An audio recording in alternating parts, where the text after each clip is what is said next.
Okay, we're ready to go.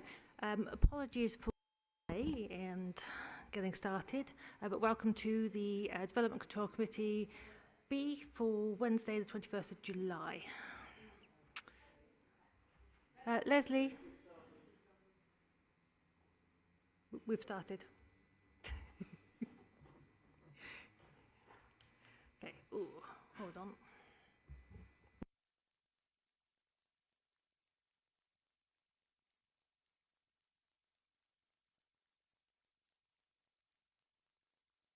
So my laptop was playing up for a second. Okay, so welcome. Do we have any apologies for absence?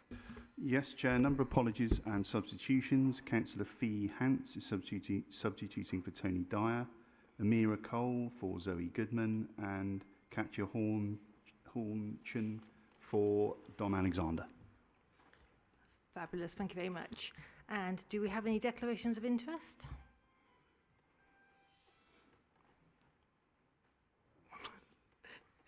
No, that's good. Okay, item number 4, minutes of the previous meeting held on the 9th of June. Everybody, any issues with that? Everybody happy? I will take that as a yes. Okay, so moving swiftly on. Item number 5, Gary. Oh, were you going to do petition first, item number 4? No. Yeah, sure. Yeah. Thank you, Chair. So just a brief update on the appeal situation that we have, and I think there was maybe just one in particular I wanted to draw members' attention to. Well, first of all, you'll note on page 16 of the papers, item 12, it relates to an appeal against an enforcement notice served against the property that's the first item on the agenda in terms of applications, 1 Milsome Street, and that'll be referred to in the officer presentation. So just to kind of be aware that that's a live appeal at the moment. And then the other item I just wanted to bring your attention to was at the bottom of page 17, item 15, and it says an appeal, but it's actually a called-in application at the Police Dog and Horse Training Centre on Clanage Road. So this is the site where the Caravan Club wish to relocate to from their current site at Baltic Wharf. It was an application that was considered by the DCB committee in October 2020. The committee resolved to grant permission for the development, although there were concerns over greenbelt and flooding. It was one of those where the Environment Agency had a holding objection, and also because of the greenbelt location, we had to refer the application to the National Casework Unit to see whether the Secretary of State wanted to call in the application.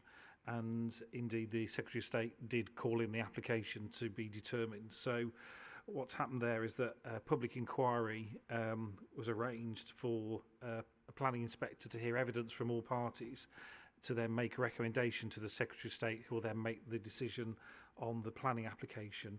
That inquiry started yesterday and is scheduled to run until the end of next week. So that's happening at the moment. And in terms of timescale for a decision, it's quite hard to tell, but I would imagine that it will be towards the end of this year, if not early part of the new year, because the inspector has to write up the proposed decision, and then the Secretary of State then makes the final decision. So just to advise you of quite a big inquiry that's happening at the moment, following on from a decision made by the committee. But aside from that, Chair, that's my update this time around. Lovely, thank you very much. And item number 6, enforcement. Thank you, Chair. So no new notices served since the last meeting, but hopefully we'll have some to report on next time around. Thank you. And I think I was a bit confused. When are we going to do that petition? Yeah, I think it was, the idea was it would be dealt with under the enforcement item. Yeah. Yes, so members will be aware that as under one of the additional public forum statements, a petition was submitted initially to full council, which has been referred to the committee as it covers a planning issue, which is a alleged planning enforcement issue regarding the construction of a site in Horfield. So it was a development that was granted permission by a committee a little while ago. Building work has commenced. There is a condition attached to the permission that seeks to control how the site is built out, called a construction management plan. Complaints have been received about the site, but it has been investigated both by planning enforcement officers and also transport enforcement officers. And the developer has been kind of advised of their responsibilities in terms of building the site out. Recent site visits have been carried out, and all appears to be happening as per the approved construction management plan. That's been backed up by recent photographs that we've seen as well. Also, the members of the public who made the complaints have been advised of this as well as the ward members. So we've set out a response to the petition along those lines and sent it back to the lead petitioner. I also circulated a version of that to you this morning, so apologies, that was at fairly short notice ahead of this meeting. But in terms of our response, really, we feel that we have responded to the complaint, and whilst construction in a kind of a tight context in terms of the houses around there and the highways is always quite difficult. Really, it's all taking place as per expected. Really, happy to take any questions, though, Chair. Thank you. Does anybody from the committee have a question on that petition? Nope. Excellent. Okay. So we're going to move on to the public forum now. And I want to say thank you to the members of the public for their engagement with the planning process today. I'd like to remind those speaking in the public forum that they have 1 minute to speak, and members of the committee have received your statements in advance and we have read them in full. Therefore, I suggest those speaking use their time to highlight the most important points rather than reading out their statements again. An officer, Oliver, today will be bringing members of the public through to the chamber to the microphone.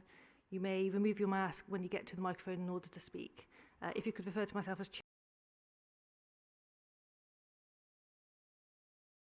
Running out, and the committee would appreciate your heeding the request to sort of finish up.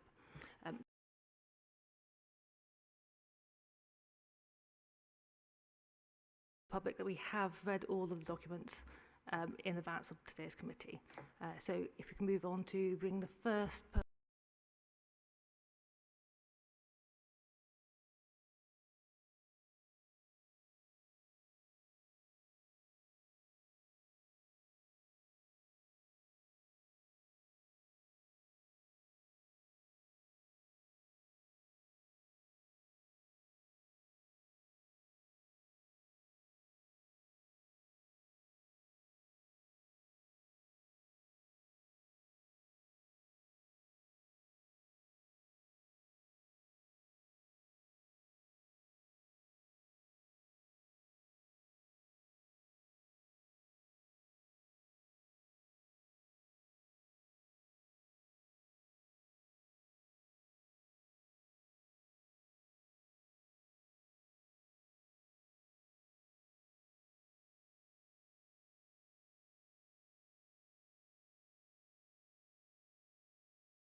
Can everybody see that? Yep, good, great. Thank you. Good afternoon, everyone. Before you this afternoon relate to 1 Milsome Street. For the purposes of this presentation, they will refer to Proposal 1, which is the retrospective planning application for a 2-storey rear extension, and Proposal number 2, which is the 0.8 metre height increase and fire escape fabrication to the rear extension mentioned in Proposal number 1. To provide some site context on this, the application is situated within the Lawrence Hill ward, and there are no conservation areas affected by the application proposals. In terms of the aesthetic of the area, it is a tight-knit, high-density residential area. The host dwelling represents a 2-storey proposed house with a part 2-storey extension. There is a parapet roof structure and a butterfly effect within the roof as well. As you will see within the figures below, to the left-hand side, the rear curtilage does not benefit from an independent access, and therefore sole access is required through the property. To the south of the application site runs Stapleton Road, as shown on the right-hand side, and the green point is the application site. In the photo below demonstrates the built form of the area. The green point represents the application site, and it is the end of terrace. So as we can see, all of the properties have a 2-storey extension, and it is fairly uniform within Milsome Street Terrace as well as Webb Street to the rear of the property. Of note is the fact that there are a number of single-storey extensions, and these tend to extend about 3 metres from the rear extensions, the 2-storey rear extensions. As we have just heard, the fact that the site does have quite an extensive planning history. A 6-metre rear extension was to be provided under prior approval back in 2019. And this was from the original rear elevation of the property, and would measure 6 metres in depth and 4 metres in height. This was subsequently followed by a planning application in 2020, which sought to reinstate a rear extension and provide a first-floor extension to that as well. And that was to be included with an external staircase and light well to the front of the property. It's noted that the light well to the front no longer forms part of the application. Earlier this year, 2 further applications were submitted for the application site, and these were identical to those in which we are looking at today. Of note, it is worth saying that the 2020 refusal was further appealed, and the planning inspectorate did dismiss this appeal on the grounds of design, residential amenity and retained outdoor amenity space. To provide further context, the prior approval extension to the rear exceeds the 4 metres in height, and works commenced on site have been undertaken which were proposed in 2020, and therefore there is a live enforcement case, as you are aware. The applications sought today are broadly consistent with those dismissed by the Planning Inspectorate back in 2020, insofar as they are reduced in height. In terms of site visits, I personally undertook a site visit on the 6th of April, and these were for the identical applications as referenced above. A further site visit was requested, however this could not be accommodated within the resubmissions. The photos shown within this presentation are therefore reflective of photos taken by the enforcement team because they had access to the adjacent property to Milsome Street. In terms of the application submitted, there has been one objection, and that was from 2 Milsome Street, that's the adjacent neighbour. These related to design and residential amenity issues, most notably the cumulative extent of the extensions and the overbearing and overshadowing impacts.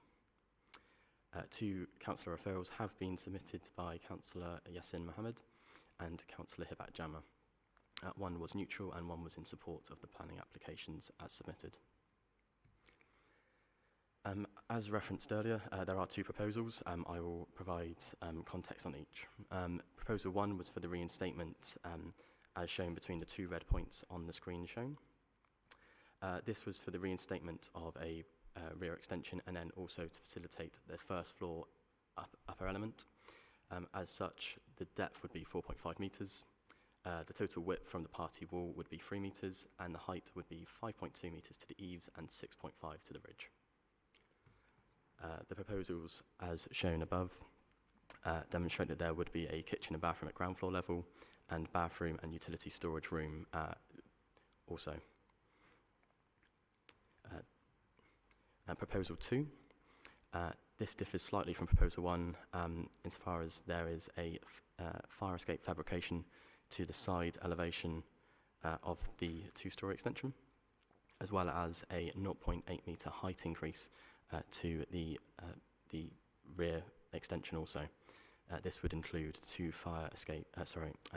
light wells to the roof, as well as a spiral staircase.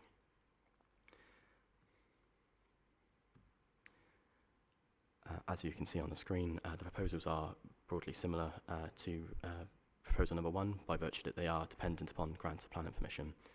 The notable difference in terms of plan form is that the fire escape fabrication would extend into the limited retained rear curtilage, and a first floor element would be provided to the ultimate rear. To provide context again, the site itself is shown with the green spot, and therefore we can see as to how far this would extend beyond the rear and within the green space separation between Milsome Street and Webb Street, which is uncharacteristic. In terms of the assessment undertaken for this application, we will be looking at design and residential amenity. Proposal number 1, this is for the reinstated section, and the first floor proposal. As we saw on the previous slide, there is uniformity in the rear building line, and single-storey rear extensions do typically extend 3 metres. The proposal would extend 4.5 metres and provide a first floor element, which would be uncharacteristic of Milsome Street and Webb Street.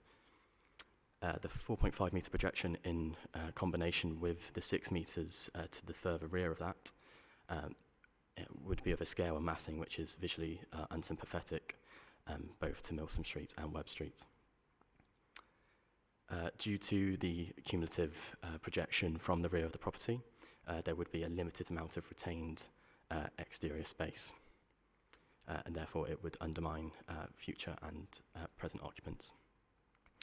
Based on the above, it is considered that the proposals do not accord with BCS 21, DM 26, DM 27, DM 30, and SBD 2 guidance, which advocates, which states that two-storey extension should be no more than 2.75 metres from the rear. In terms of residential amenity, the photos shown above are taken from 2 Milsome Street. As we will see, adjacent to the party wall, that is the primary entrance to the rear of the property, and therefore we can see the stark nature of the proposal on the boundary wall. Also, this is just panning further across, demonstrating the total projection. In terms of proposal number 1, the red point on the figure shown below is the approximate position of the rear exit of 2 Milsome Street. As we can see by the total projection, there would be a significant amount of overshadowing and overbearing upon the adjacent neighbours of 2 Milsome Street. This is also demonstrated within the previous planning inspectorate's dismissal of the application. It would give rise to a significant amount of overbearing and enclosure. Notwithstanding the above, the proposals would fail to pass a 45-degree line test, which is drawn from the nearest habitable window of the adjacent property. In terms of properties to the south of the property, there would be a degree of overlooking upon the rear external amenity space of properties at Stapleton Road, as well as windows backing onto the property. It is considered that this would undermine the residential amenity levels of adjacent properties. In conclusion, it is considered that the proposals do not respect the rear building line of the host dwelling and the adjacent terraces of Milsom Street and Webb Street. Also, there would be an unacceptable amount of retained outdoor amenity space and would give rise to unacceptable residential amenity issues on properties such as 2 Milsome Street and 58 to 72 Stapleton Road. In regard to the assessment on proposal number 2, this differs insofar as that there would be a fire escape fabrication and a 0.8 metre increase to the rear prior approval extension.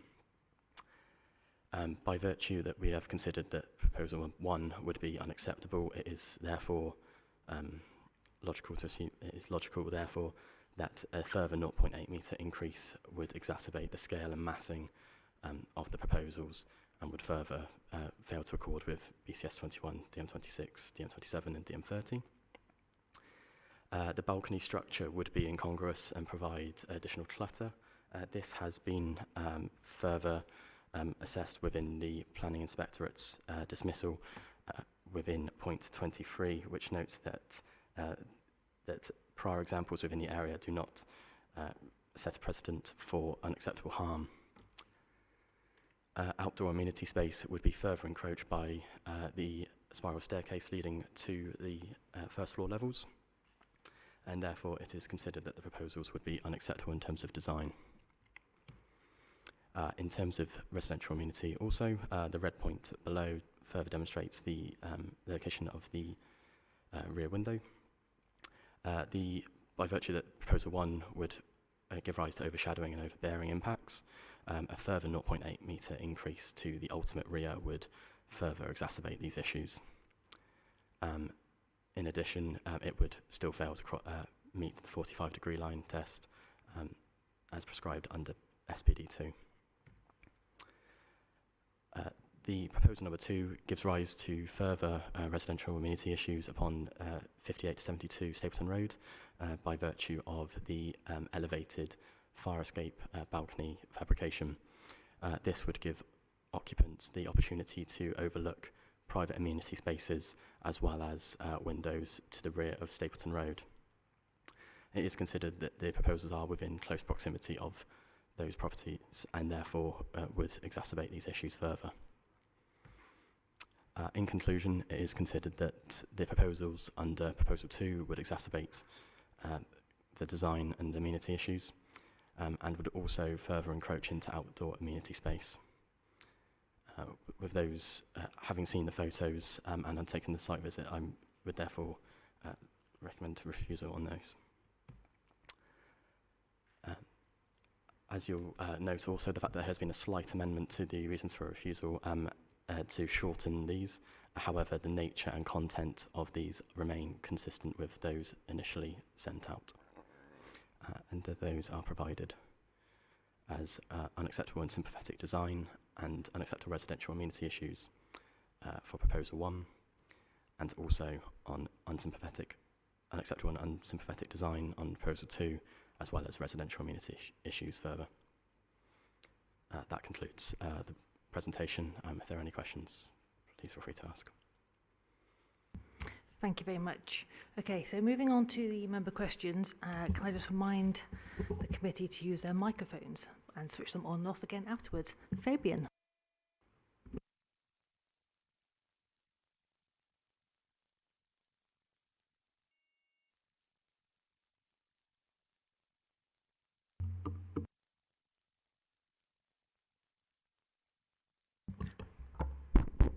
Could everybody just try their mics, please?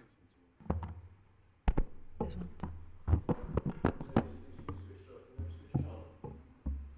Mine's working. Chris, is yours working? Excellent. Okay.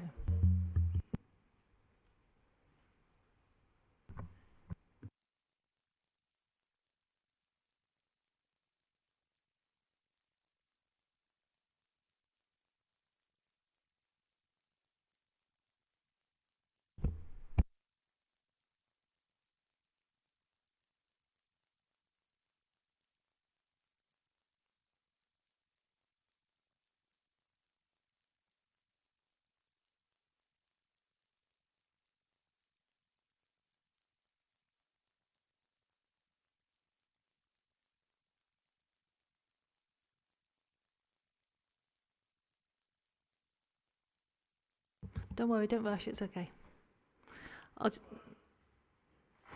Okay, before I get my stuff, the question was raised that no qualities impact assessment had been produced. Is that the case? And if not, can we have a run through of the qualities impact assessment?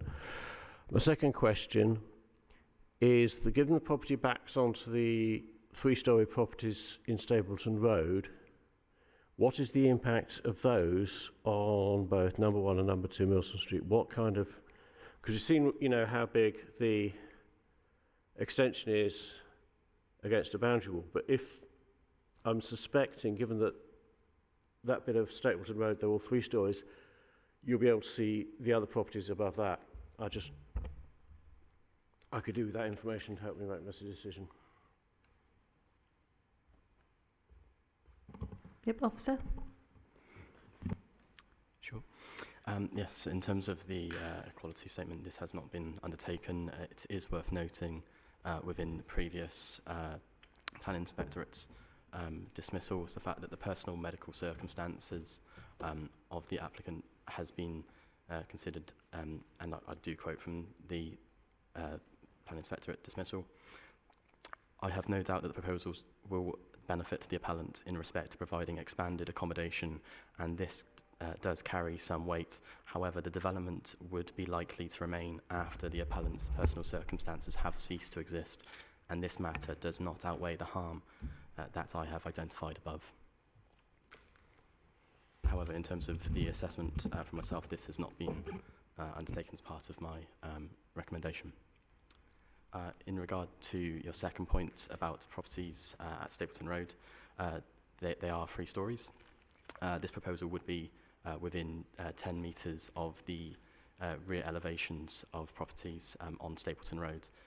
Therefore, the private amenity space would be impacted. Also, the proximity to rear-facing windows of residential flats at the 1st and 2nd floor would be within proximity, and therefore would undermine their residential amenity that they currently benefit from. I mean, sometimes things like that can be mitigated by obscured glazing being a planning condition. Because I know with some developments, that can be a way of preventing and reducing risk of overlooking. Sure. This could be the case, however, in terms of the proximity and the degree of massing and scale and projection within location of those rear-facing windows, there would still be a case of overbearing. And therefore also with the inclusion of a fire escape fabrication would allow occupants to dwell within the outdoor areas on that escape fabrication, overlooking into outdoor amenity areas and windows.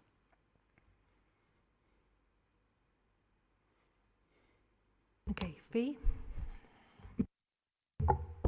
Forgive me, I might have got a bit lost in all the kind of tangle of applications over the history of this particular site. Are there any permissions to build anything at all on this site at the moment? Or have they all been refused? Because I'm quite confused by the fact that the building seems to have started.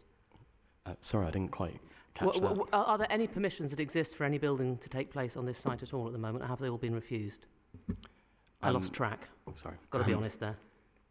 Based on the site planning history, is the fact that there was prior approval back in 2019. However, there are no extant planning permissions on the site. There was a 2020 application which was refused and then further dismissed at the planning inspectorate. And there were 2 applications in 2021, or earlier this year. So the 2019 planning approval was for what exactly? That was for a 6-metre rear extension that has been commenced on site. Got it. Okay, that makes a bit more sense. Thank you. And then, sorry, can I just clarify? So the building that you showed us in the presentation, is that from the 2019 planning application, or is actually a pre-building of what's being applied for right now? Sorry, for everyone's benefit, I'll just bring up the slides again just so we can, I'll show you exactly as to what's being proposed.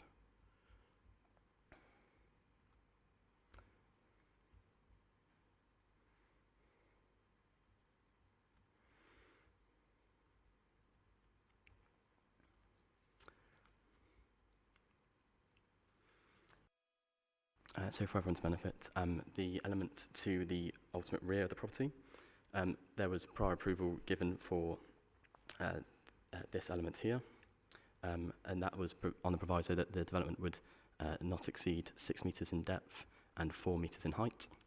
That was back in 2019, and the proposals in which we are looking at today are for the reinstatement or infill of this middle element here. The second proposal sought to provide a further 0.8 metre increase to works, which were under prior approval in 2019. Fee? Keep that picture there. So essentially, the planning permission that's been granted is for the bit on the right-hand side, the single story, but not for the bit in the middle. So what exists in the bit in the middle was intended the bit at the back would be granted permission, but not the bit in the middle, in which case, how does that work? Sorry, could you just repeat that? From what you're saying, I'm glad I'm not just me that's a bit confused about this, Chair. The single-story extension to the far right of the drawing there has been granted planning permission so long as it doesn't exceed 6 metres.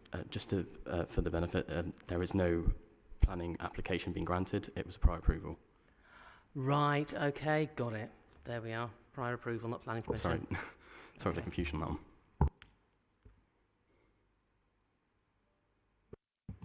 So I'm just going to just doubly confirm that we all are on the same page. The wall in another picture that you've shown us with some trees, is that something that has been built under prior approval, or is it something that has been built in anticipation of the thing that's now being applied for? What is that wall? What have they built, basically? Sure. In terms of the prior approval is this element here, and the middle section has been commenced without planning permission. Okay, Fabian? So what they're supposed to have is the prior approval, then a gap, then the existing property. So does anything link the prior approval extension and the original host property, or are they supposed to be, or is there something there that they're extending it, or what? Sure. So in terms of the midsection has been commenced without planning permission. So is there not supposed to be a midsection? There's supposed to be just a separate building. So basically the prior approval bit should be just detached from the rest of the building. So when this was applied for, it was from the original rear of the property. The original rear at the time of the application was where where my cursor is on screen. I think that's showing, isn't it? So the middle bit was built in anticipation of planning permission, although it hadn't been formally gained from the planning authority. So this element has been subject to a live enforcement case for commencing works without planning permission.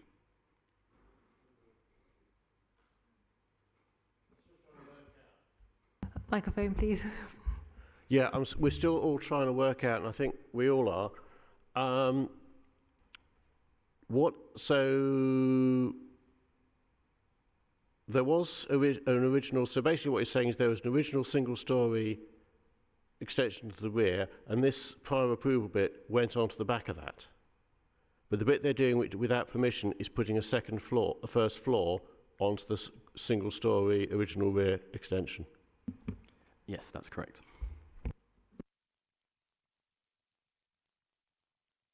Is that clear? Does anybody have any additional questions? Your faces don't say that's particularly clear. Hi, Chair. The photo is that was on one of the other slides. Is that all photo, or is some of it been that's like a genuine photo? There hasn't been a sort of illustration of the compounding impact of the various developments. No, that is a genuine photo of works commenced on site. Fee?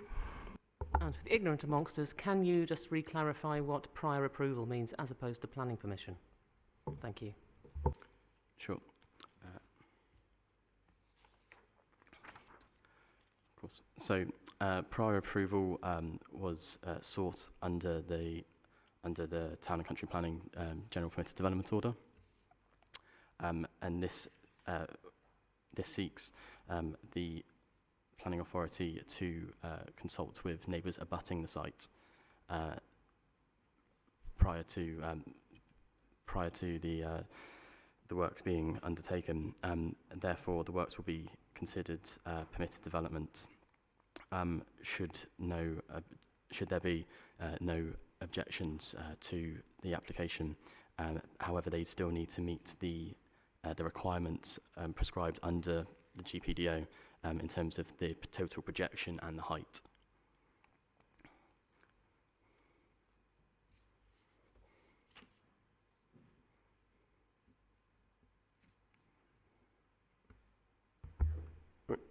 Chair, one thing that does slightly bother me is looking through the papers, we weren't given a copy of don't seem to be any plans for this application attached. I know we were showing them briefly at the agenda conference, those of us who are leads, and we've had a look now, but usually with the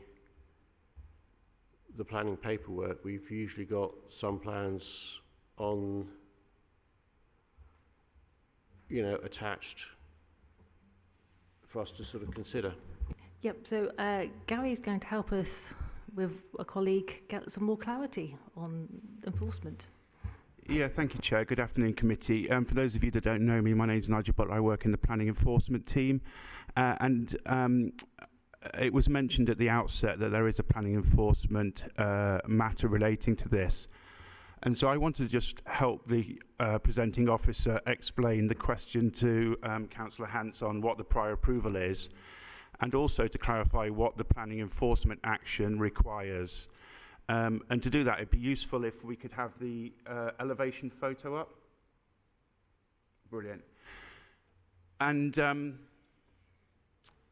I might point to that, if I may. So the question about prior approval, a prior approval effectively is what's called permitted development. So it's an extension that doesn't require planning permission.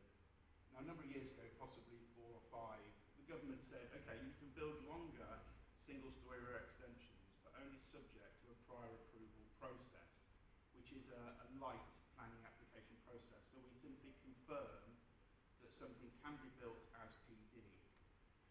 And here, what we've got is, as you've heard, there has been some demolition that's occurred to the back of the property, and there has been extensive rebuilding works that you've seen the photographs for. The prior approval related to a single-storey element of certain dimensions, roughly in that position. A prior approval will say that something doesn't require planning permission, provided it doesn't exceed certain external dimensions. Our position is that what's been built has exceeded those maximum external dimensions. The prior approval also had a condition attached requiring its completion within a certain time frame, which in our position is that that's now invalidated. When we looked at the development that's been undertaken without planning permission in mid-December last year, following the outcome of the planning appeal for a very similar built form to that which you're looking at this afternoon, we concluded that it was so harmful in planning terms that we would serve a notice requiring its demolition. That notice is now subject to an appeal, and that appeal will take place later this summer, possibly towards the end of this year. That appeal will decide whether or not the planning action to require demolition of the unauthorised extension was the right decision for the council to make. The applications that have been put to you today are, if you like, the applicant's attempt to get a second opinion. I think what you've been told this afternoon is that in terms of the impacts, so yeah, I don't want to say any more than that. Really, just on the prior approval, our position is that it is bigger than we looked at initially, and there is yet more built on top of that as well. And I think that's really well illustrated in the photographs that you've seen. So that was all I was going to suggest, Chair. Thank you. Does that provoke any more questions?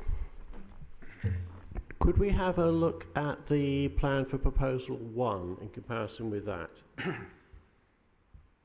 Right.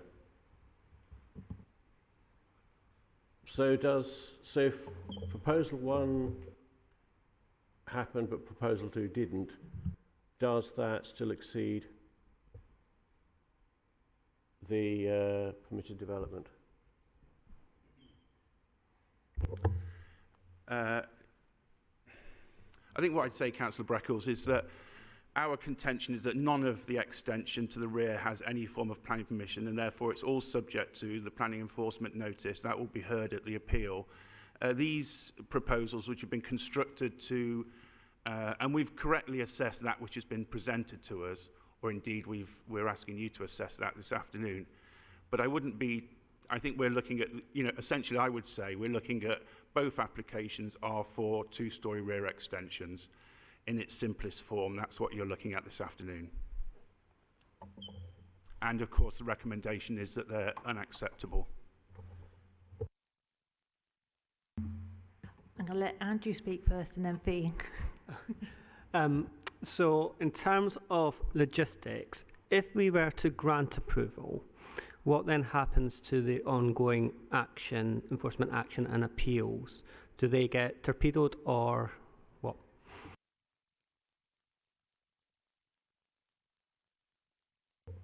Sorry, Councillor Brown. I might put that to Gary, but the situation is that, we've taken action as a planning authority. You're part of that planning authority.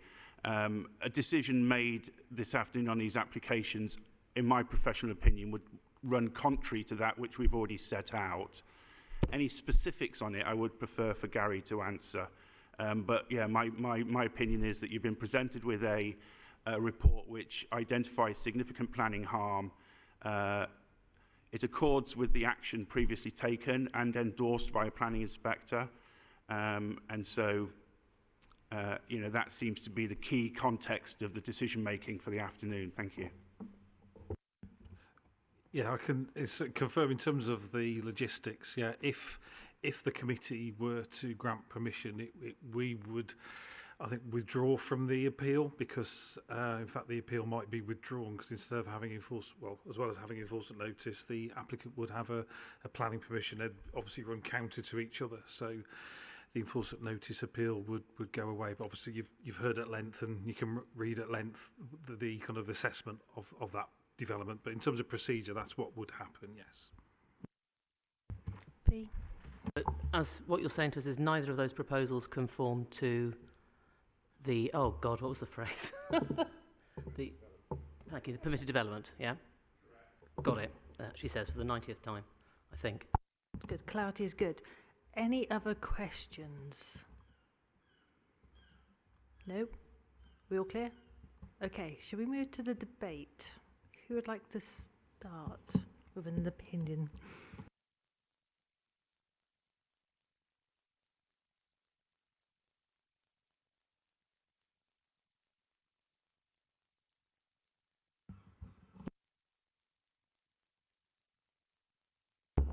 I'll make some friends with this one. Chair, I'm really struggling with this one, partly because of the nature of the two applications, the very convoluted history of the site, and if I'm honest, the fact that I get the feeling that this has been going on for so long that tempers have become heated between sort of all parties involved, really. I don't think anyone's going to like me for saying this. I really want to see the site. I really need to get my head around what this thing looks like in person. I appreciate that might not be the view of everyone, but given the stakes involved and the clear vulnerability of the applicant, I really think we owe it to all parties to really make this decision with as much information. I'm sorry, I'm just not getting it from the graphics and the written text. I really want to see the thing. Oh, Fabian? I have to agree with Guy. I think we do need to go and have a look, but I also need to find out what I'd like to know is how much work could be, if if they were to bring the, if it was to, what work would need to be done rather than complete demolition to actually bring it into compliance with permitted development and bring the, and with the second extension, correct me if I'm wrong, but my understanding is that originally there's a one-story extension where the application is for a two-story extension, and then this new build on the end within permitted development, so no more than 4 metres high, no more than 6 metres long. So there may be a way of, I'm wondering if there's a compromise way of making sure that, we've got something within the rules, but at the same time the family have what they need to actually care for the grandmother. And I just think, I agree with Guy, we need to go and have a look, which is going to be a challenge doing it in a COVID-safe way, but I think we do need to go and have a look. I also want to understand fully for myself the impact of the Stapleton Road properties and the relationship between this and Stapleton Road properties, and I can't do that without seeing it. Fee, and then Amira. Yeah, it's difficult, isn't it? Because there's quite often situations in planning where there's your emotional reaction doesn't actually conform to planning policy. Surprise, surprise. I agree with Fabian that I think the view from, and Guy, that the view from Stapleton Road is actually one that was not very clear to me. I probably won't be on this committee next time, so it doesn't really affect me, but I think it would benefit from a visit. It seems that communication on this one has gone awry, to put it mildly. But it also seems equally clear to me that both of these proposals don't conform to our planning policy, and the planning inspector appears to agree with us, which is a pretty high bar to clamber over should we want to grant it. So my recommendation would be, yes, go and have a look at it, but as an aside to the applicants, not to build anything else and to consider trying to find something that falls within the permitted development that they already have, because this clearly doesn't fall within it. I think we've heard that loud and clear. Yeah, well, I was just in agreement with what's been said so far. I think that we do need to look at the site. I'm a bit confused myself, to tell the truth. But yeah, I think with the conditions that no other work can be done, I think we owe it to everybody really, to have a really good look before a decision's made. Fabian, did I see your hand waving as well? Yeah, I think as well as organising a site visit, I think we need to there needs to be a discussion with the applicant about what could be done to bring it in compliance.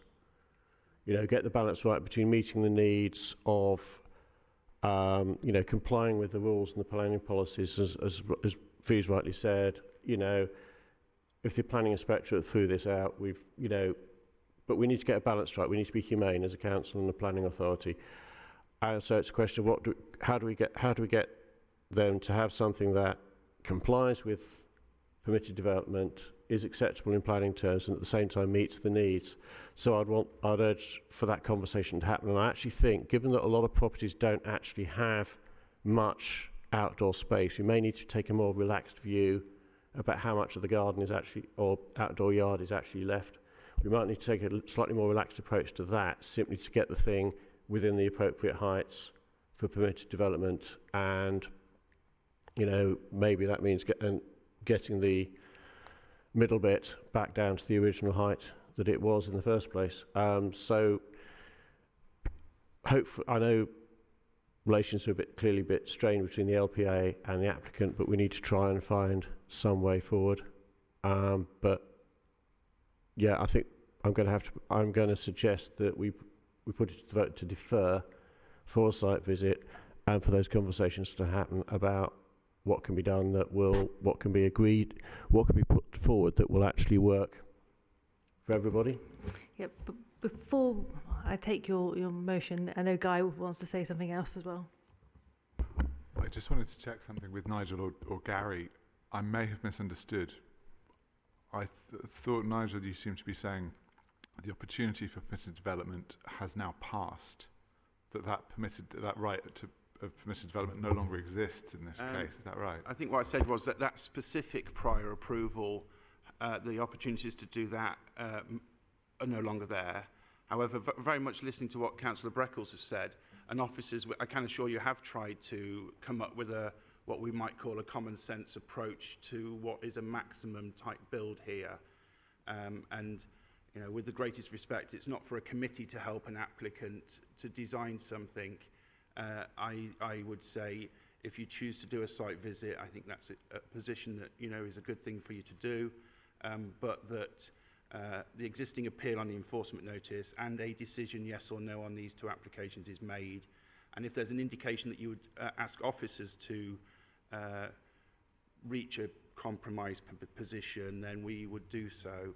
But I don't think, again, with respect, that a committee or individual committee members can enter into that sort of discussion with an applicant. Yeah, I am asking for officers to have that conversation, and obviously, you know, so we can actually, somebody can come along and say, okay, then we've had that conversation, they've gone away, here's what they've come up with, which, you know, fits in with what we'd be prepared to allow, fits in with the permitted development, so we'd have to then obviously have to restart that bit, and is you know, so they can produce something that's actually acceptable. Obviously, it's not for us to do that.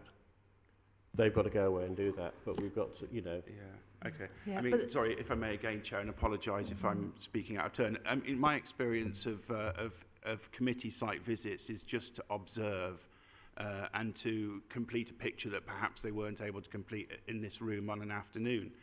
And I've never come across a councillor that would engage in an applicant on site about sort of the do's and don'ts, the size reductions and so on and so forth. No, that's not the conversation for us to have. That's the conversation. Great, lovely, yeah. And of course we've tried. But before we do take a motion on it, am I right though in thinking that if we defer it and have a site visit, we're still only considering this application, not any other potential application? So this unfortunately is not within acceptable realms of anything potentially from all of the advice that we're going to. So then if we go and we have a site visit, we don't have the option to wheel it back into permitted development, because that's not what's on the cards right now. Is that understanding correct, Gary? That's correct, Chair. Really, you're kind of having to determine the application before you. So when you visit the site in the coming weeks, it'll be to assess the proposal in its context. And I think a site visit is a good idea to build that understanding. Clearly, we're open to revisions to the scheme, but those revisions would have to be made in order to be considered, really. And I'm sure we can, you know, send out a message in terms of the applicants, in terms of what would be more acceptable on the site. It could be considerably less than what's on the drawings in front of you, though, for the reasons that we've set out. But ultimately, there would need to be a willingness from the applicant to make those changes to date, which there hasn't been that willingness. But having heard what members have said today, that may change. But ultimately, next time around, you'll be left to make a decision on whatever's before you. So if we deferred it, could it be pending the applicant's revision of some of the proposal to make it, to wheel it back a little bit? I think, Chair, it couldn't be as explicit as that, really. I think you're deferring a decision. The reason for that is to carry out a site visit, really with the intent to make a decision shortly afterwards. And I think the opportunity is there, and obviously we'll reach out to the applicant and say this. The opportunity is there to make revisions to the scheme, and obviously that would need further assessment. If that happens before you come to make the decision, we'll obviously advise you of that. But that would be quite a step to take. But obviously, if it happens, we'll let you know. Okay. Chair, I think it would be worth encouraging them the applicant to come up, see what they can come up with that would be more in compliance. So if we, you know, because obviously you're right, if we go on the site, we're considering what the impact that and proposal 2 will have on the site we're in. If they've changed proposal 1 and proposal 2 in the meantime, we'll consider what they put before us. But if they don't put anything different before us, we'll have to consider that. I saw Leslie's hand and then Chris's. Microphone, please, Leslie. There seems to be some indication that... Sorry?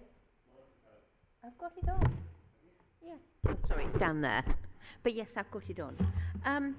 there seems to be some indication that some of the building isn't really habitable. And the other thing is, how many people are living in this building? Because it sounds as if there's only one person, and it's a very big building for one person. I would have thought they could accommodate her needs.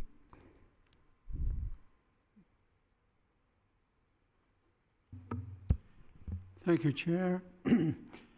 My worry is that by doing anything other than supporting the officer's recommendation, we're sending a message out, and it could be a dangerous message. I'm sure that the applicants have had the opportunity to come up with alternatives which would be acceptable. They haven't done so far. I don't see that a site visit is going to change that, and I cannot support us doing anything other than supporting the officer on this occasion. Andrew, and then we ought to wrap this up. Yeah, I must say I'm ambivalent on what could be gained out of a site visit myself. As Fee said, we've already been set a very high bar with regards to the scope for overturning the officer's position so far. But I do think it's regrettable that the situation between the applicants and the council has got to the state it very obviously is in, as we saw earlier in the public statements. Whether that's been misunderstanding of the process on their part or miscommunication on our part or combination of both, I don't know, but it is it is, yeah, as I say, regrettable we're in this position, especially when we're when the applicant themselves is a vulnerable individual. But I would be minded if we were having a vote on the proposals as they stand to refuse, and I'd be minded to abstain on the prospect of visiting the site.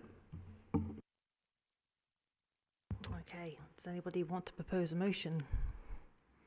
And if Fabian was raring to go with that. Well, okay, I will put it to test it with the meeting. I propose that we defer for a site visit, and in the meantime, if the applicants can be persuaded to try and come up with something that would be acceptable on planning terms, we can consider that in place of this. But obviously, I think we're all aware that given the planning inspectorate's decision on top of the previous refusal, it's really going to be a challenge. But we're prepared to go and have a look. We can't really, obviously, it's just going to be a factual look of just seeing how the site in comparison with what's around it, seeing how it all fits together. But yeah, I think I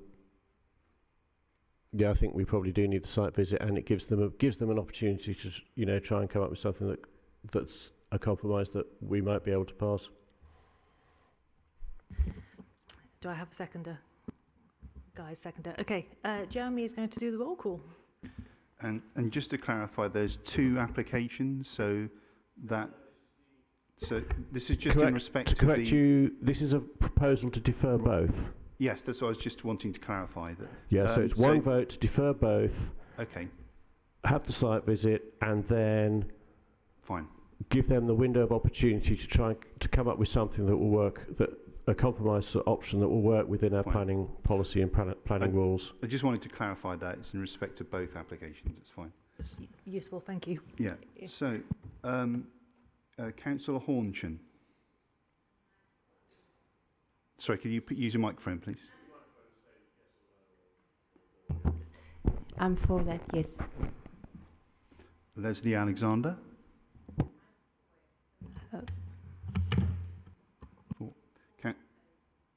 For the site visit. Councillor Breckles. In favour. Councillor Brown. Abstaining. Councillor Cole. For it. Councillor Hance. Not that it affects me, I'm saying against. Councillor Poultney. For. Councillor Windows, Against. Councillor Stafford Townsend. 4.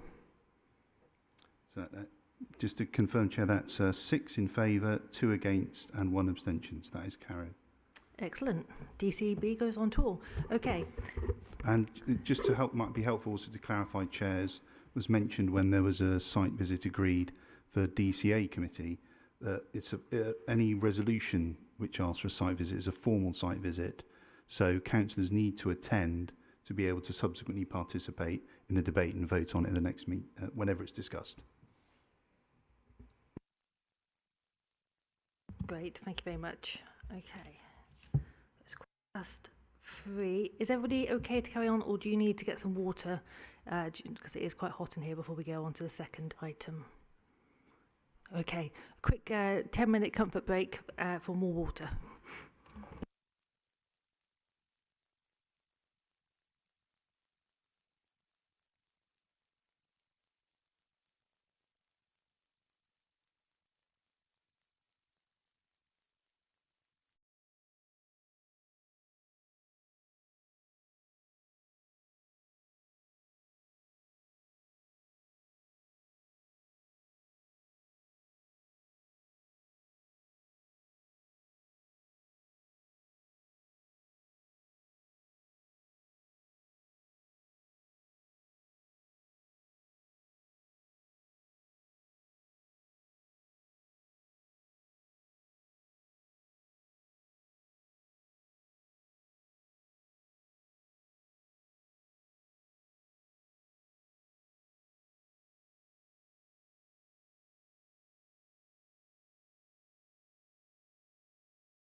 Yep, okay. So, moving swiftly on to planning application at Avonmouth. We have no public forum for this one, and no speakers. So if we could go straight to the officer presentation, please. Thank you, Chair. Afternoon, everyone. Can everyone hear me all right? Yeah. Okay, so the slide that's on the screen now just shows the application site edged in red. You can see that it's largely undeveloped. There's a number of reens that cross the site, which are drainage ditches. It's very close to a high number of high ecological designations. Over to the left of the slide, you've got the Severn Estuary and the Bristol Port. And then just to the west of the development site is the existing Sedmodwin development, which is Access 18. You've got a number of roads that kind of border the site. You've got King's Weston Lane and Avonmouth Way. And then there's a private access road that goes through the site into Access 18. There's also a scheduled monument, which is the Merebank Rhine, which I've detailed in the report, which is just along the edge here, right on the eastern edge of the site. And there's you can see the M5 just down towards the bottom corner of the slide, and that's in the jurisdiction of Highways England. The rest of the roads within the site are under the jurisdiction of Bristol City Council as Highway Authority. There's also 3 roundabouts that are just off the slide that are within Highways England's jurisdiction as well. And just moving on to the policy designations, as you can see, this green area largely represents the area that's applied for in the application. It's currently designated as Avonmouth and King's Weston levels, but it's surrounded by principal industrial and warehousing areas, which is designated at the moment. We've also got a red triangle down here, which is the safeguarded transport route, as there's currently no vehicular access from Avonmouth Way onto King's Weston Lane, and we'll come on to that in a second. It's also located in high risk of flooding, as identified by the Environment Agency. So at the moment, obviously, this slide shows that it's, and as is explained in the report, the site's not designated for the uses that are proposed, so we have to have regard to the fact that it departs from the current designations. We've got the emerging local plan, which carries very limited weight at the moment, but it does include this almost exact parcel of land for uses identified as warehousing and distribution. So that's in emerging policy E5, and in the report it sets out the background to the considerations against these policies. So this just shows this is quite a useful slide to show, as it says in the report, it's a hybrid application. Some parts of the application are for full planning permission, and these are the areas that are shown in pink on this slide. The hotel is basically this area here, Area F, and that fronts onto Avonmouth Way. And the other pink areas proposed are largely earthworks and access roads into the new parcels of the warehousing and storage uses that are proposed as part of the outline scheme, and they're shown in blue. What we've also got is where my mouse is kind of hovering over now, there's 3 ecological enhancement areas that I'll come on to in a minute. Just to flag also, there's this small parcel of blue next to the hotel is where the retail uses are proposed, and there's an amendment on the amendment sheet that talks about the uses and how it's now not needed to refer it to the Secretary of State because of the size of these uses. So just to flag that point. So just these are, it's not very clear to see, but these are the 3 ecological mitigation areas that are proposed. So they were the areas that were kept clear on this slide. And you can see that some of the existing reens and this Shirehampton Brook are to be retained. Some of them are to be diverted, but they'll still be provided for surface water runoff attenuation. There's also, this is where most of the replacement planting will be proposed. So one of the items that the new policy requires is that sufficient consideration of all the ecology matters are included. So the Ecology Officer and Natural England have both confirmed no objection to this. And as you can see from the report, there's a contribution towards the Halland Marsh wetland area as well. Just to also flag where the areas of tree planting are proposed, there's a number of trees that are to be retained along the existing public right-of-way. There's also some new planting proposed, and just to flag the amendment sheet as well, the native woodland tree planting officers have considered that it would be more beneficial to plant trees where the hard standing areas are going to be, but it's not to say that the proposed tree planting doesn't comply with the tree replacement strategy. It's just the fact that officers did flag that perhaps it would be better to plant the trees where there'd be more amenity value from them. So this is what the site looks like at the moment. This is the Shirehampton Brook, and the path that you can see in the middle, that's the public right-of-way. And all the planting and trees are considered by the applicant to have amenity value, so they're being retained. But the rest of the site is kind of grassland and scrub, as you can see. This is just a CGI image of how the development might look.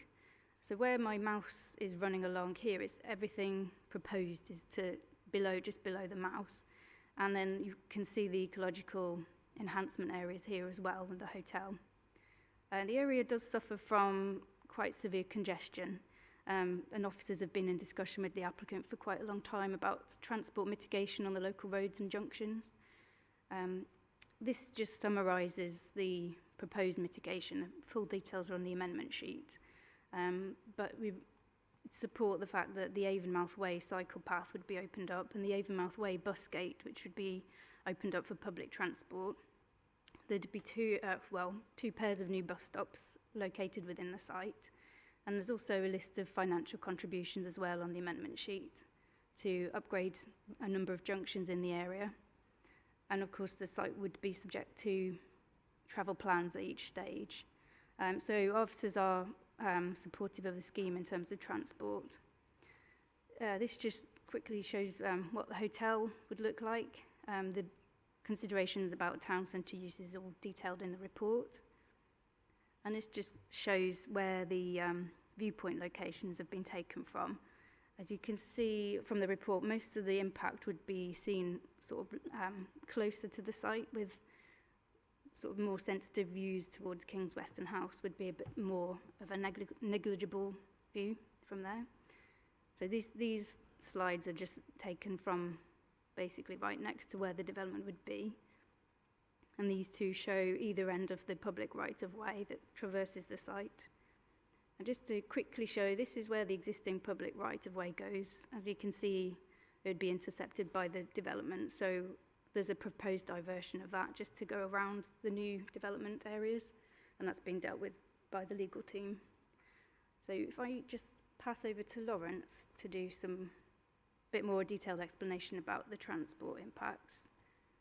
Just a few slides there. Thanks, Suze. Good afternoon, everyone. I'm just going to run through very quickly and go into a little bit more detail on the transport impacts and mitigation.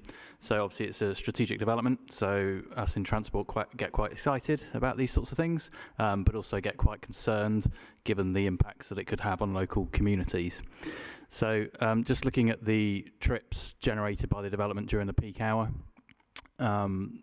if you can make that out from the screen, there's around 460 trips to the Highways Agents or Highways England network to the west of the site, which is where you expect a lot of the traffic to go using the motorway. 140 up to the junction with St Andrews Road, and then around 300 going down in through Lawrence Weston, and that's where a lot of our concerns have been in the last few weeks. So in terms of the package of improvements, as Suze has made clear, there's a opportunity here to get public transport penetration through the development. And the existing road that goes through is actually private, but there is an ability to get bus penetration through there through having a bus only, a bus gate rather, from Avonmouth Way to Kings Weston Lane. And that is going to get a much better penetration through the site than the current route, which just goes along Kings Weston Lane. So if you can move on to the next one, you can just see where the bus gate is located. That will be delivered by the developer under section 278. Further improvements to be delivered by the developer include the pedestrian crossing improvement just up near the junction with Merebank, which is just north of the development, which should be shown in green. And also, as Suze mentioned, the cycle route along Avonmouth Way, which is a segregated route between the St Brendan's roundabout and Kings Weston Lane. And also, as mentioned, bus stops within the site to make sure that it's fully accessible.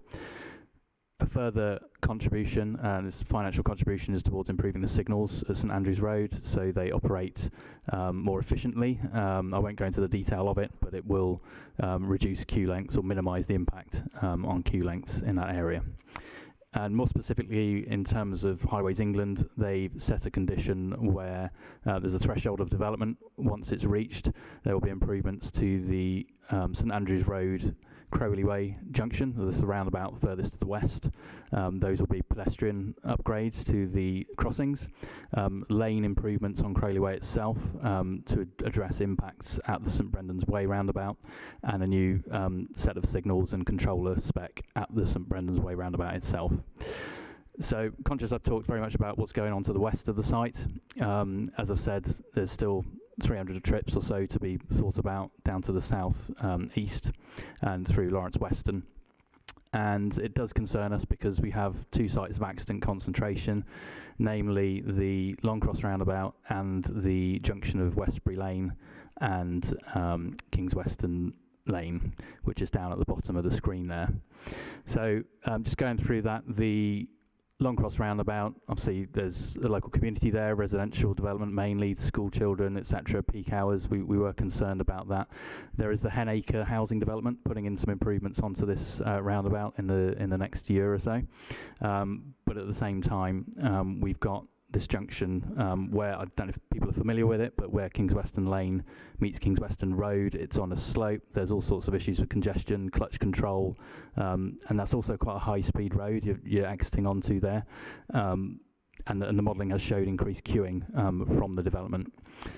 We've done a few improvements further south, just in terms of pedestrian crossings at the junction with Westbury Lane, but we've had to sort of take a sort of safety first approach here and think about, well, actually, do we need to cut off traffic from using this, or can we improve this junction? And when you start looking at what land is available, the next slide shows that you've got quite a lot available around the Longcross roundabout, but not much around the junction with Kings Weston Lane, Kings Weston Road. So where I'm sort of getting to with this is we need to look at the area as a whole. We can't make sort of knee-jerk reactions and improvements to one development without considering what will be the issue of rerouting. You know, if we shut Kings Weston Lane or ban a turn or make a no entry, where's the traffic going to go? It's a much wider piece of work.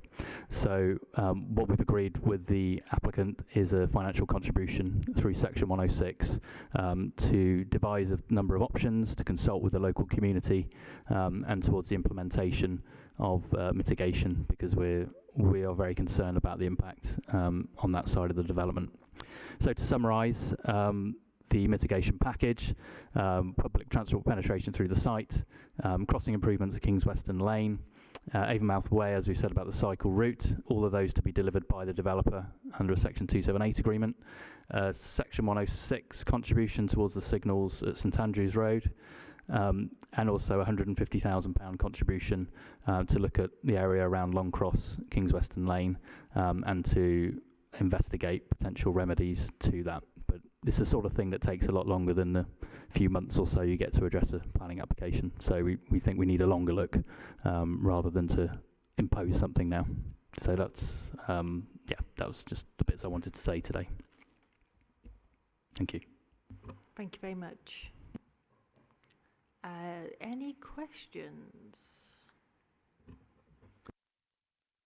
Mira and then Fabian. Yeah. So has there been any other options looked around designed which would may be able to retain the trees that are due to be felled?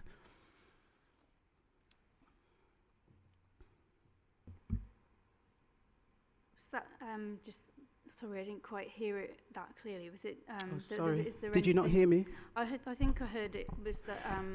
was Just there anything to do with design where is there tree as improvements was could any other be- options looked at around the designs so that in relation to the trees that need to be felled?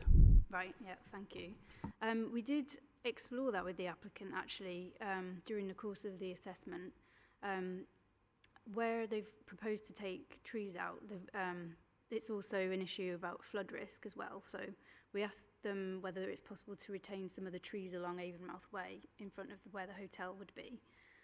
But because of the works that would be needed to level the land for flood risk, and also the need to keep a bund in front of the hotel so that they can achieve the finished floor levels, and unfortunately they said that wouldn't be possible. And in terms of other areas, parts of the site, when the issue about the native woodland planting came up, the applicant did flag that because this is an outline application, there would be a number of applications that would be coming to us for assessment for reserve matters. So at that stage, there would be the opportunity for the council to encourage additional tree planting.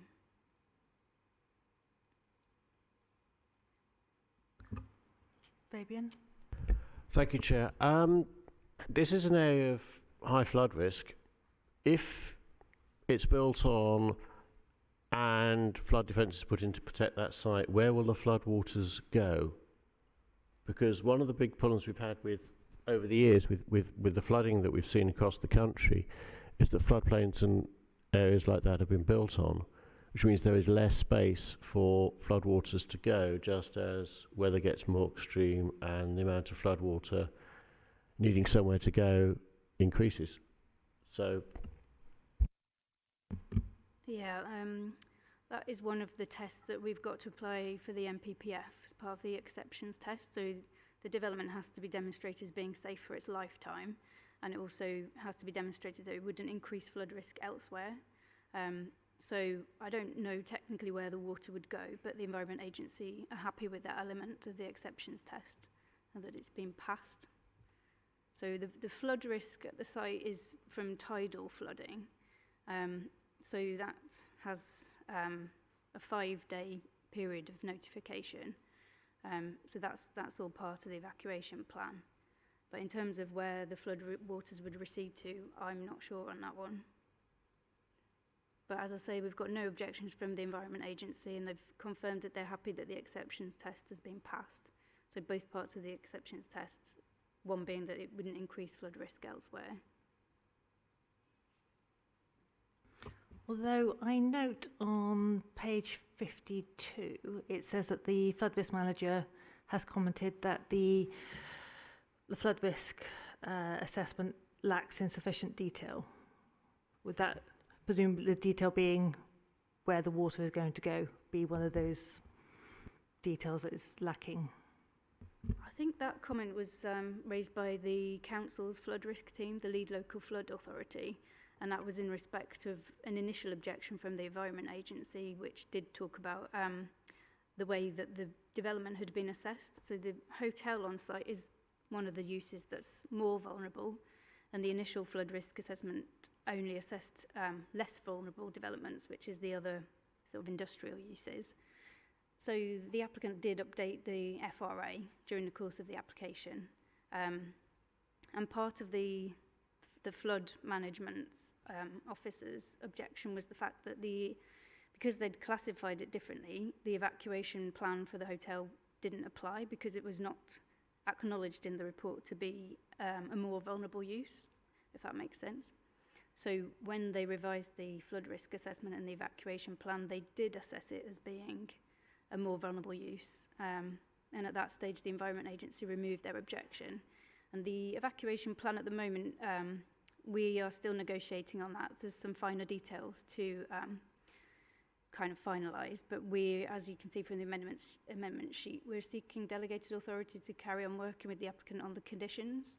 And evacuation plans are normally attached as conditions, and we normally assess those sort of as conditions as they come in. So prior to commencement of the hotel, that's when we would require the finer detailed evacuation plan. So just to answer your question, the League Local Flood Authority's objection is considered to have been overcome because they reclassified the FRA, and they also, we can also agree the details of the evacuation plan by condition. Does that make sense? Thank you. Fabian? Yeah, an evacuation plan means effectively that it's expected to flood, and flooding buildings usually means an awful lot of damage, big insurance claim. If you have to build something on a flood risk site, it would surely make sense to build it on stilts so the water goes underneath it. So even if you have to evacuate the building because the access is cut off, you can at least avoid it being damaged by the floodwaters. I'm just sort of asking myself just how sustainable is this going to be, and if we've got an industrial area that's expected to flood, so we've got an evacuation policy, so when the detailed planning comes in for the rest of the site, we're putting in industrial and warehousing stuff that we know is going to flood. I'm just struggling to get my head around that. I really am. If I could just come back on that. So another part of the test in the MPPF requires a sequential test to be applied to find out if there's any other areas that the development could go that are at less of a risk of flooding. So the applicant had to go through that test, and I think there's sites that they considered are in the report. It was found that the MPPF allows us to make that assessment, and it was found that there were no other suitable sites for this development. So that element was deemed to have been passed. Also, within the flood risk assessment, the mitigation against flooding, one of the mitigations is to have finished floor levels above the flood levels. So I think they're set at about 0.5 metre above a flood event. So that would be how the development would be protected from any flood waters. And that's the usual approach that's taken in buildings. And again, the Environment Agency have confirmed that they're happy with that approach.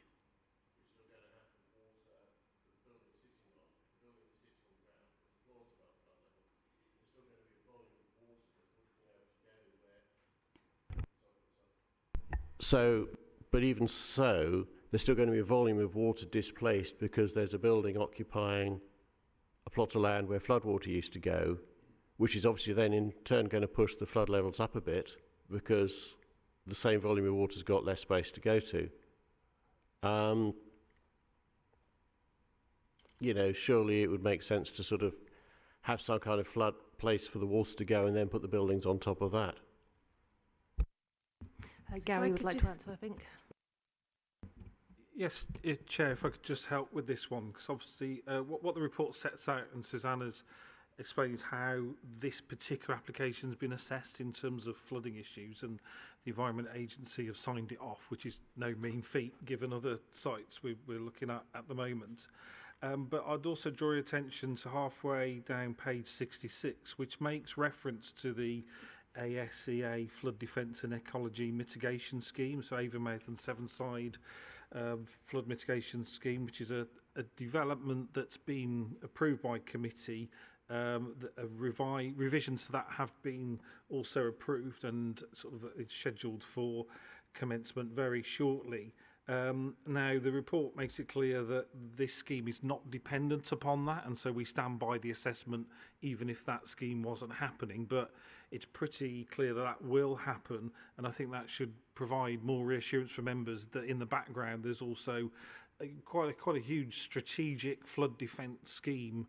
It's been approved, it's going to happen, so that provides the wider solution to that area really. So even though this scheme isn't reliant upon that, there's a bigger solution coming in terms of that particular issue.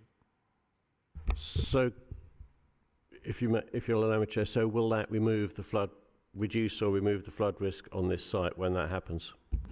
as far as I'm aware, it will reduce it. Whether anything can remove it, I don't know, but certainly significantly reduce it. And it's all the way along the Avonmouth Sevenside area. It's a joint project from the Environment Agency, the City Council, and also South Gloucestershire.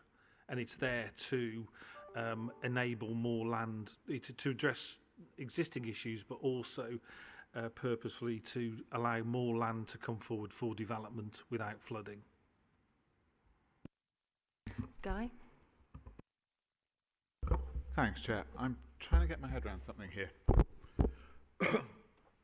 In terms of the sequential test around the flooding, it looks as though Bristol City Council's normal policy would be to say that you have to apply the sequential test in the context of the entire local authority area. And in this case, the developer said, no, we don't want to do that. We only want to do it in the context of the enterprise area that it's in. And Bristol City Council, well, we seem to have accepted that as being their case. And just on that point, it strikes me that if they had to apply that sequential test across the local authority area, they probably would have failed. Is that a fair assessment?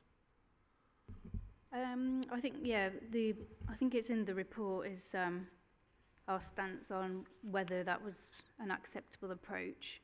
I can't remember what page it's on now, but it's in the flooding section. It talks about the fact that the area is an employment area that's described by the ASEA, and the emerging policy, the direction of emerging policy. So officers did accept in this case that the sequential area could be focused, and I think the practice note on flooding does allow that approach to be taken. Is it an area, something we've ever done before? Well, there are areas that are listed in the practice note. It's normally where areas are in need of regeneration, generally where there's a demonstrated need for that type of development. So in this case, it was considered that this approach could be taken.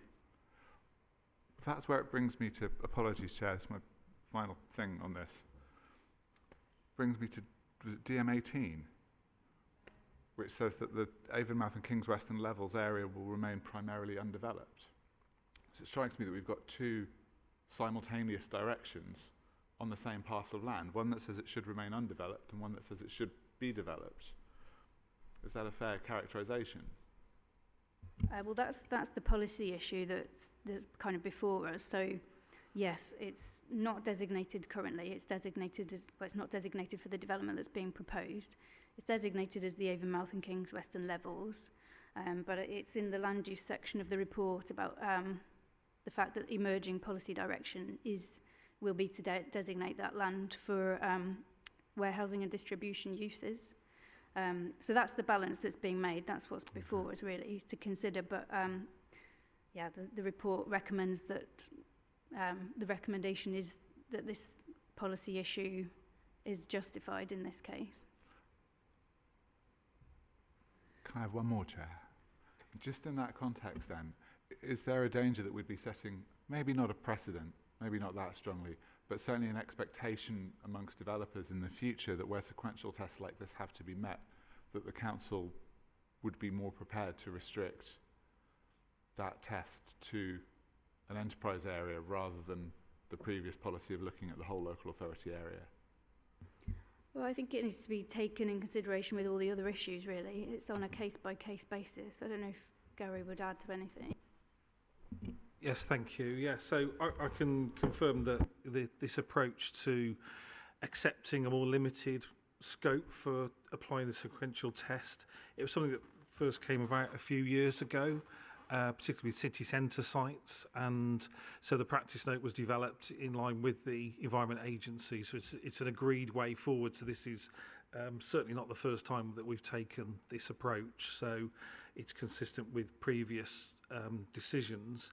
In terms of the site coming forward for development, yes, the development plan position is that it's not allocated for development, but as we know, the review of the local plan has been held up because of the joint spatial plan issues, but consultation was carried out on the very first stage of the local plan review, and the council issued a document called Progressing Bristol's Development last year that said that in the light of that, then weight should be given to the draft policies. So obviously, as individual decision makers, you have to make a decision in accordance with the development plan, but also you can take into account other material considerations. So that Progressing Bristol's Development document is really trying to signal to decision makers that you should give weight to policies that have started to emerge, and I think this development falls neatly into that category. But clearly, you need to make your own judgment on that. But this development coming forward it hasn't just landed with us. It's something that's been foreseen for quite some time, was anticipated in the local plan review, and then reinforced in the Progressing Bristol's Development document as well. Andrew. Thanks, Chair. I've got some questions on the transport mitigation, but on the flood thing, going back to the flood issue first, the question that struck me when Fabian was asking his questions was when they talk about a high flood risk, how do you quantify that? And I can see in the report that there is a suggestion of a 1 in 100 or greater annual probability, and my computer's just gone off, annual probability of river flooding, and a 1 in 200 or greater annual probability of flooding from the sea in any year. So for a layperson, can we read that as a flooding event would be a once in 100 year event, or am I misinterpreting that? I'm not sure on the background to all of that. I know that, well, they're just the classifications by the Environment Agency. Gary, don't know if you've got any more. Sorry. Sorry, I know it's not certainly not an area of expertise for me either. Really, I just know that it's to kind of highlight probability, and it's kind of with climate change, it's more likely than it's ever been really. But the Environment Agency are consistently updating their guidance on this. And certainly when they're assessing individual proposals, they do take a very cautious approach, which I think we can, take some comfort in, really. So bearing in mind it's a 12th century flood defence, and we're in the climate emergency, can we be fairly confident it's going to flood with some frequency? I mean, when was the last time the area flooded? Do we know? I think it's not... the 1 in 200 year and 1 in 100 year probability, it's not as clear as it just being it's more likely to flood. I think there are other factors, including taking into account climate change. So I don't know when it last flooded, but I think it's just the fact that it's susceptible to flooding in the event of climate change, and all the other risks that are at play at the site. Tidal flooding being the main one. Do we have any more questions, or would we like to move on to the debate? Okay. Yep. Yeah, so I did have questions on the transport mitigation, if I can try and navigate back. There were various figures. There's obviously the ones that are on these slides, the slides that's on display. So there's 50,000 and 150,000 specifically mentioned. But there was also a figure of about 2.54 something million. I'm not quite sure, it's not clear to me how those relate to each other. And I also wasn't clear whether those related to the hybrid permissions that we're looking at today, or whether that was projected for the future development of the site. Was that maybe from the report? I think I'd given everything a total. So there's a total figure that was given of how, just all of the transport mitigation that had been collectively reported, set out in the report. Is that where the figure? I think it was. Yeah, I'm trying. 2.802 million. So that was just a summary of all of the package for transport mitigation. So that's funding that would come with this hybrid permission.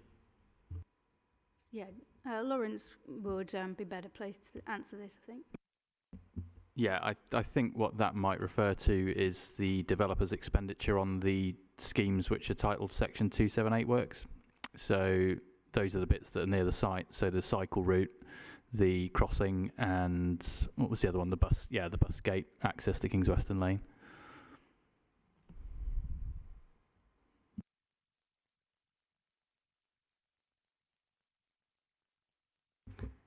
And Jude, did you have any more? Or does that answer your questions? Are you sure? Okay. All right. Shall we move to debate if nobody else has any questions? And B can kick us off with that. I'll stick my oar in. What a change. I'm reasonably happy with this proposal. It's in the emerging plan. It's delegated as being a warehousing space for this function, so it seems to make sense to use a plot of land which is in the centre of similar uses. No, using it for this. About the flooding, I'm inclined to leave unto the Environment Agency the things that are the Environment Agencies. In the past, we've gone against their advice and actually approved stuff. I'm thinking of the caravan site, actually. In particular, we've approved stuff that they've told us not to. They set a fairly high bar if they're happy with this, and I'm aware there is significant work going on to the flood defences along the Avon. I'd much rather there was warehousing and light industrial built there rather than domestic housing, if there is a risk of flooding, personally. But I'm inclined to trust the Environment Agency on this one. I share your concerns to a degree, but they do know their stuff, and that's their area of expertise, and I think we have to allow them that, so I'll be voting for it. And Andrew, was that you waving at me a moment ago? Nope. Okay, Fabian. Yeah, thanks, Chair. I still have serious reservations. I would be much happier if the proposed flood defences for the Severn were in place and we could quantify the impact that was going to have on this land. We know climate change is happening. This heat wave, I suppose, is possibly part of it, but we know climate change is happening. You've disastrous floods on the continent and things like that only last week. And I'm just very uncertain. I'm just not very happy about building on what was effectively medieval floodplain at this stage, given the condition of the climate and everything else. I just really have my reservations. I'd be happy to be more in favour of it had the River Severn, flood defences gone in already, because then we'd be able to quantify the impact of that, and we'd then be able to say, okay, what's the flood risk on the site now? So I haven't completely made up my mind, but I still have very strong reservations. Thank you, Fabian. I'd say I agree with you. I'm very strongly concerned by the logic and sensibility of building on what's clearly a historical flooding location. And not only that, is that it's an undeveloped parcel of land. And regardless of any anticipation of that changing under a future review at this point in time, that is not the case. It's currently not designated for this type of application. And I think in a climate emergency, the last thing we should be doing is, as highlighted about floodwater displacement, is that where does that water go if we build on a floodplain? And in a climate emergency, building on a floodplain is the last thing that we should be doing. It certainly doesn't fit with our commitment as a council for sort of tackling the climate emergency. I noticed that the Transport Management Report sort of requested a delay and a deferment, and I think a deferment would be the minimum that we should be doing today. I would quite welcome a rejection myself. Would anybody else like to comment? Guy? Yeah, I'm afraid I've a similar view to Councillor Breckles and yourself, Chair. I have to admit, I'm deeply uncomfortable with this idea that we limit the area of a sequential assessment that's designed to eliminate the risk of flood, or to reduce and mitigate against the risk of flooding, basically by saying, well, yes, the risk of flooding is relative to the risk of flooding in this other area that's also at quite high risk of flooding. You could compare it to the rest of the city, where there are huge chunks of land that are almost no risk of flooding at all. I really don't like the precedent that could start to set, albeit accepting that it may have already been set to some extent. And on a slightly less planning-y note, but every time we see one of these floods, everyone seems to be kicking themselves that, oh, we did it again, we built on a floodplain again, and yet again it's flooded, and what a tremendous surprise. And I think this might be an opportunity to go, it's a floodplain, let's make really sure and be really careful that we've done everything we can to make sure it doesn't flood, and maybe that's what we have to do this time. I mean, I agree. I have friends in Germany who've actually lost their homes last week, and I think we often think that it wouldn't happen to us here, but Germany should be the demonstration of it can happen to us. And even if such things have been permitted in the past, there's no reason why we need to keep on allowing it and keep permitting. Would anybody else?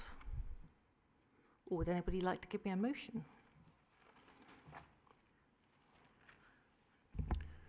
I'm going to propose rejection on the grounds of flood that we're not comfortable with the flood risk, and that, you know, the site, any change to the site shouldn't be considered until the 7 flood defences have gone in and we can actually measure the impact of those and the consequent flood risk on that site.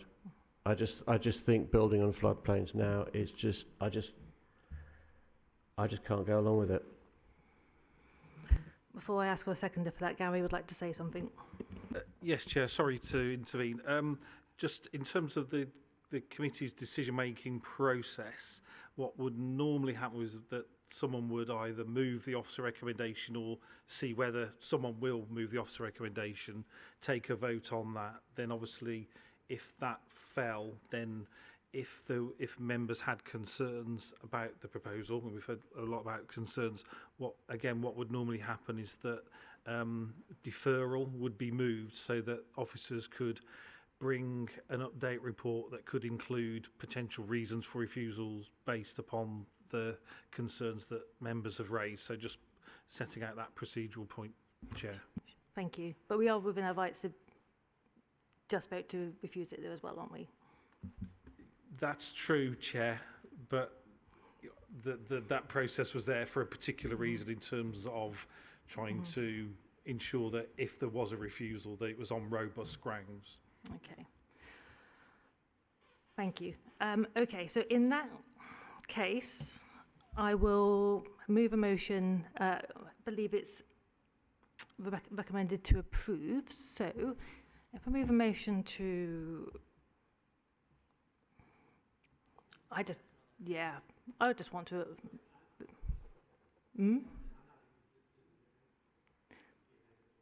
Go on then. I'd like to move a motion to support the officer's recommendation and approve this proposal. I'll second that. Okay. So do you want to take a vote on that, Chair? It would be the normal convention to do that, and then if that fails, obviously, right, for don't another let me down, team. Okay, we'll go for it. Yeah. Councillor Hornshan. I'm against that proposal. Councillor Leslie Alexander. I'll go with it. Fabian Breckles. Against. Andrew Brown. For. Amira Cole. Against. Fee Hance. For. Guy Poultney. Against. Chris Windows. For. And Annie Stafford Townsend. Against. That motion is lost, Chair, for 4 and 5 against. So now you can move to see if there's another motion that the committee wants to make. Okay. Fabian, would you like to move the motion to defer? Yeah, okay, defer. Well, I Whatever mean, you want. do we defer or do we go for out refusal? I think the thing with if we go for out refusal, we need to make sure we've got the reasons for refusal that'll stand up. So Yeah, defer okay. might be the more effective way of refusing because it gives officers a chance to come back with reasons for refusal that'll stand up. Okay. Fee, you want?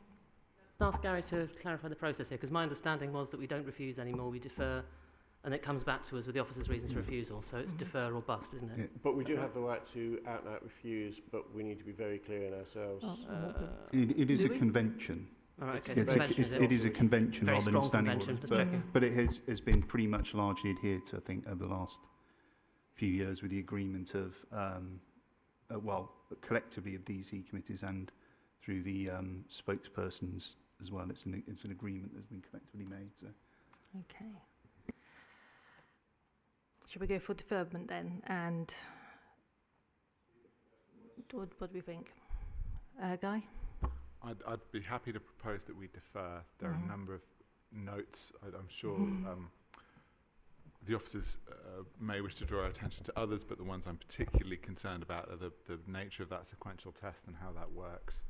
I'd very much like to know if the sequential flood risk test would have been passed if the authority had taken the other view of requiring the applicant to apply it in the context of the whole authority area. I also recall part of the area that Councillor Brown was looking into, a number of areas where the transport mitigations and plans were not yet complete, and that there might be scope for having a little bit more clarity around those before we take a final decision. I'll second, but I would also like to know, I'd like an answer to the question, where's the water going to go? And what's being planned about that? And two, I also want to know the time scale for the 7 defences and the impact that that's going to have on the flood risk on this site. Just to clarify, Chair, I think Councillor Breckles moved and Councillor Pulteney seconded. So, yeah. Did we decide that? Well, no, it started off being that way round, and then we that's did my like understanding. deliberation with them. So I think we're doing. Do you mind which way round? Who first and seconds?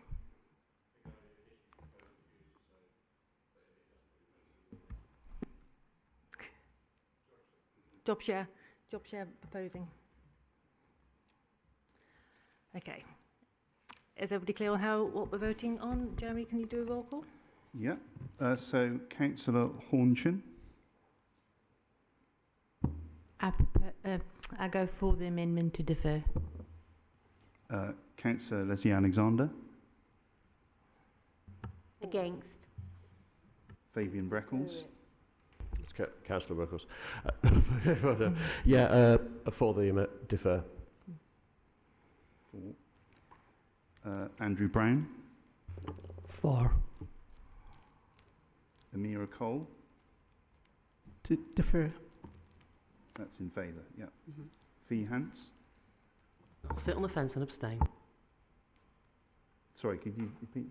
Abstain. Abstain. Sorry. Guy Portney. For. Chris Windows. Against. Annie Stafford Townsend. 4. So that is a 6 in favour, 2 against and 1 abstention. That's carried, Chair. Thank you very much, everybody.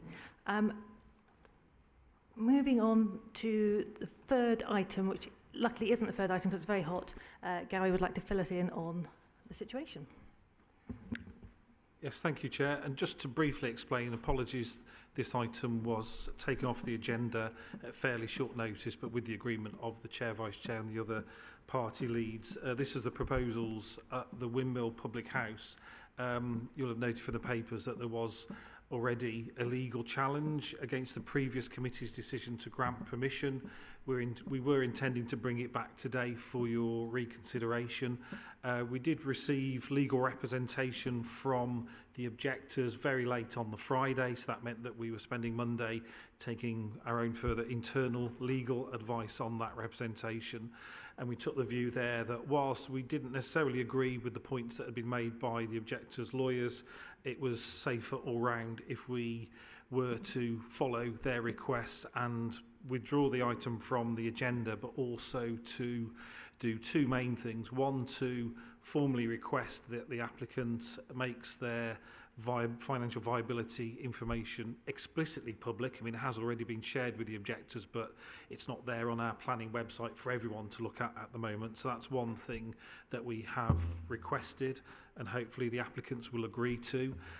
When that happens, we will then instigate a further round of public consultation so that the public know explicitly why the committee is reconsidering the application, and that further information is available for their scrutiny and comment. So hopefully that can happen in the next few weeks, and we can bring it back to the next meeting, Chair. So that's why we're not formally considering it this afternoon.